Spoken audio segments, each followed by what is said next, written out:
علم سے ایسی دلیل یا مثال کا کوئی واسطہ نہیں، بلکہ علم و حکمت کی مثال چاہو تو یہ آیت والی مثال ہے، جس سے اللہ کی قدرت اور اختیارات کے بارے میں صحیح عقیدہ بنتا ہے۔ اللہ تبارک و تعالی نے ایک اور مثال 2 نوکروں کی بیان فرمائی ہے کہ ایک ناکارہ ہے، دماغ اور عقل کا کورا، گونگا اور بہرا بھی کہ نہ کسی کی سنے نہ کسی سے کچھ بول بتا سکے، اور اپنے آقا کے لیے وبال جان، اور دوسرا خادم ایسا اچھا کہ ہر کام سیدھا سیدھا وقت پر کر کے آئے، آقا کی پوری بات اور مقصد سمجھ لے، اور مالک کی مرضی کے مطابق سارا کام انجام دے، اور حق و انصاف کی تعلیم کا بھی حکم دے۔ اب اللہ تبارک و تعالی کی طرف سے تمام انسانوں سے اس مثال اور سوال کا جواب طلب کیا گیا کہ بتاؤ تم کو ان دونوں میں سے کون سا خادم پسند آئے گا۔ اسی طرح غیر مطبوع تفسیر سے ایک اقتباس سنیے۔ آیت 39 میں سراب کی مثال بیان فرمائی تھی۔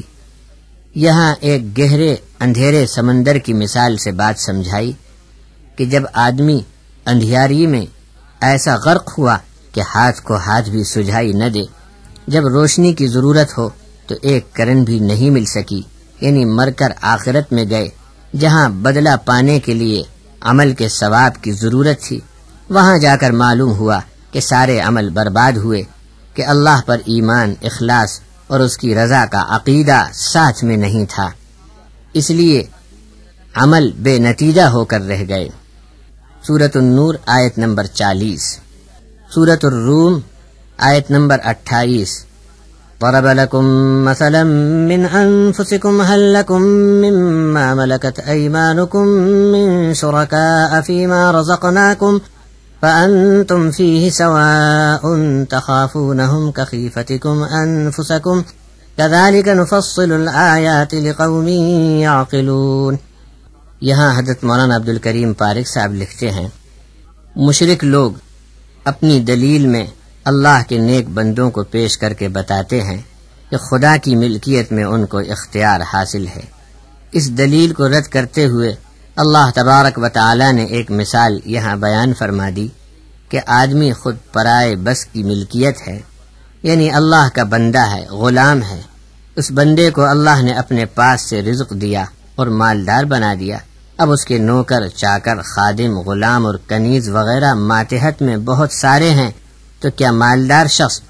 اپنے مال میں دوسروں کو بھی ایسا ہی اختیار دیتا ہے جیسا اختیار اپنے لیے محفوظ رکھا ہے؟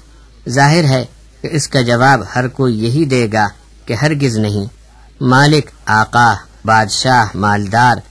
اپنے مرتبے اور حق کا لحاظ رکھتا ہے، اتنا کچھ اپنے ماتحت کو دینے پر کبھی راضی نہیں ہو سکتا، تب پھر اللہ تبارک و تعالی کے بارے میں یہ کیسے مان لیا جائے کہ وہ اپنے بندوں کو ایسا اختیار دے گا جیسے خود اپنے لیے اختیارات کا حق اس نے محفوظ کر رکھا ہے۔ قرآن حکیم سے ہدایت حاصل کرنے والے کو اس بات کا بھی دھیان رکھنا چاہیے۔ سورہ آل عمران کی آیت نمبر 7 ہے،